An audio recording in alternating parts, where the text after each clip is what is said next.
This is Mul-t-lock Classic Pro.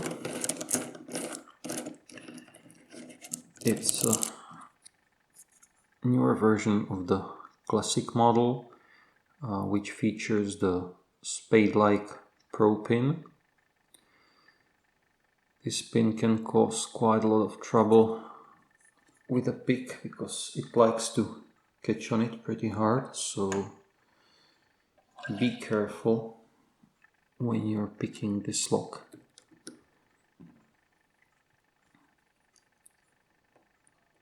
So number 1 is springy, 2 is binding, and got a nice click from it. Now pin number 4 needs attention. It's a quite high lift and a nasty spool one, so nice click. Pin number 5 now, click. Check the 4 again, click. So a little click from number 2. Let's recheck the number 4 because it likes to jump out.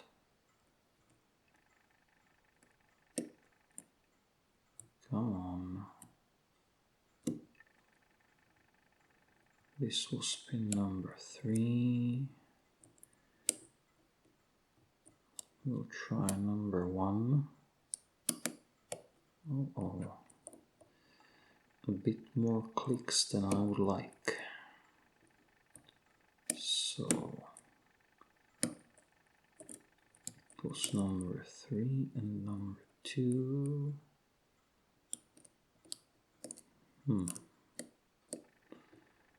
We'll see about that number 4 in a minute. So it seems the outers are okay, so let's check the inners. So first one is binding. Okay, set. 2 is okay. 3 is okay. 4. Come on. Hopefully set. And number 5.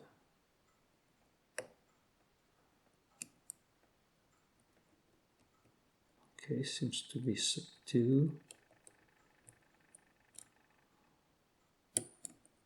Okay, we've got a nice fat false set, which means that we are close.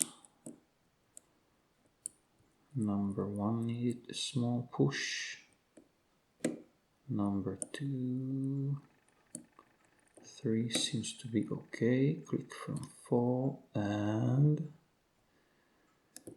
5 seems to be binding again. Okay, click from it, and we are open. That was inner of the number 4.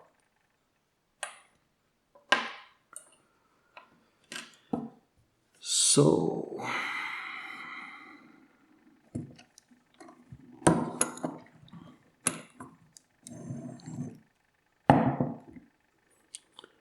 lock it back up.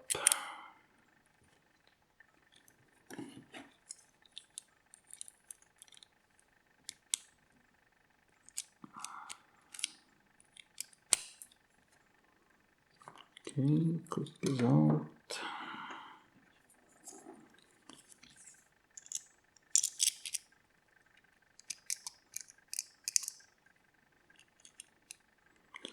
As the key has no shoulder, when the lock is in this way, you gotta take care of inserting it into the right depth. So pins are here, might be some anti-drill stuff, so we'll try this way.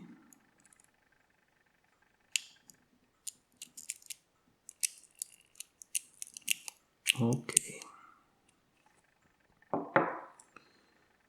So here we have anti-drill protection in the chamber 3. Here are the pins.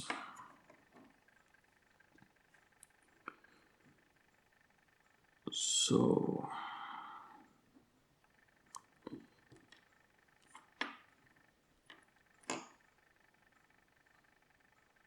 that's number 1, number 2,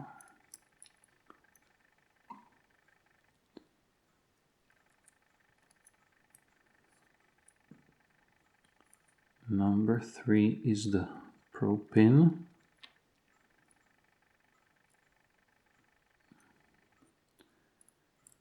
The spade-like inner pin.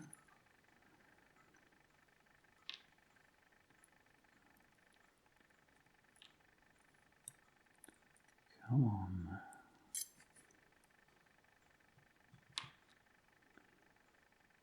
And number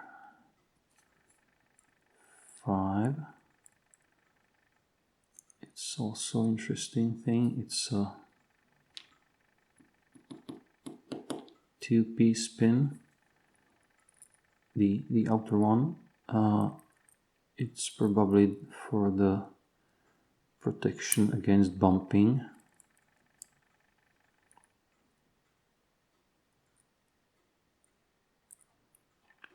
Come on. Okay.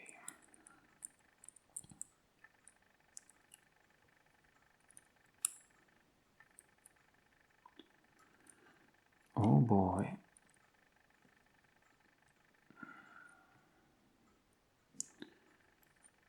So the core has got an interesting shape, which I think is supposed to prevent shimming if this part of the block is milled out. There's anti-drill protection in here. There are also 2 rods in there. Plus there was the ball bearing. So also one thing to note are these notches which are supposed to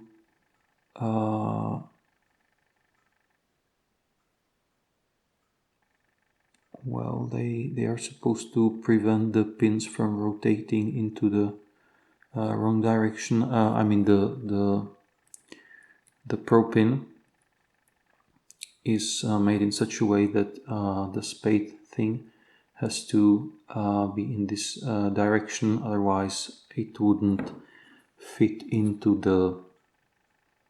this notch in the key. So that's the reason why it has to stay correctly oriented. Okay, now the drivers. Get a spool.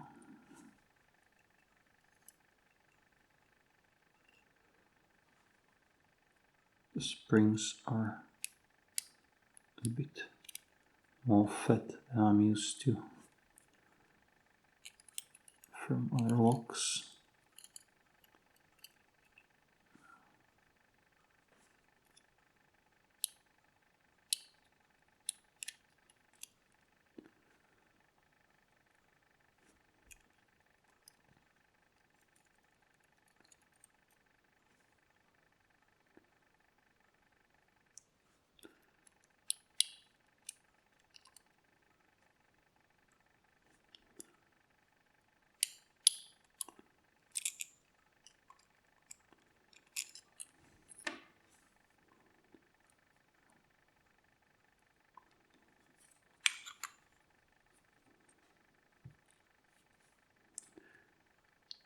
So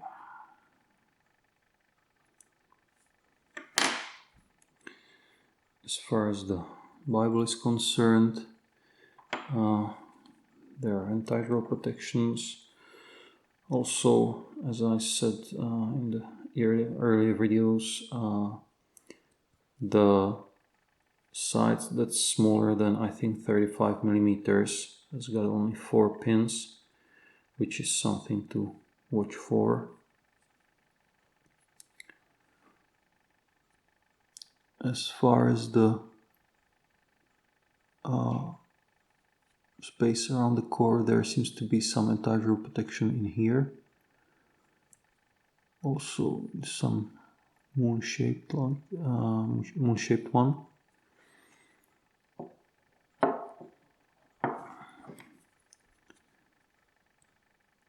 Now the inners of the drivers are let's say they are spool-like, plus there is a counter milling in the outer pin.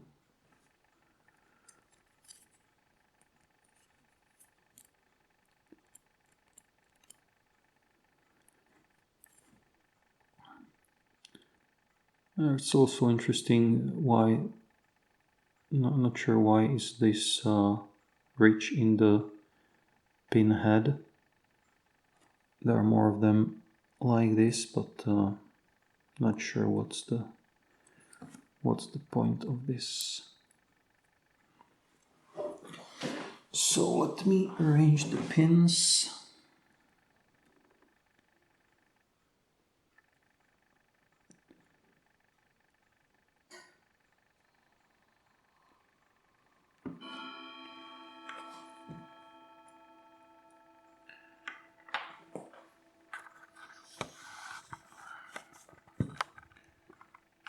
So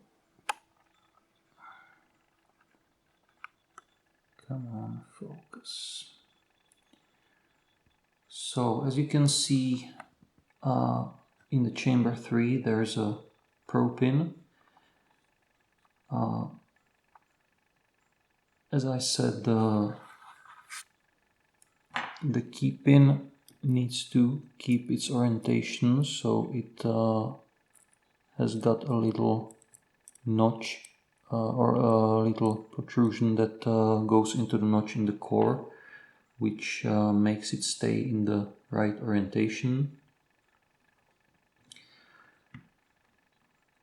As for the key pins, in chamber 2 there's a torpedo one, which is supposed to catch when it's being overset, and in chamber 5 there's a 2-piece key pin that should prevent the bumping. Also, as far as drivers are concerned, number 2 and number 5 seems to be standards, but number 5 has this serration. Again, no idea why would that be, but probably they know why are they doing that. In chambers 1, 3 and 4 there are spooled drivers, plus it seems that all the inner drivers are serrated with the counter milling on the key pins. It catches quite nicely, but when you leave the tension a bit, then they can be set quite easily. So that was the Mul-t-lock Classic Pro. Thanks for watching. Bye.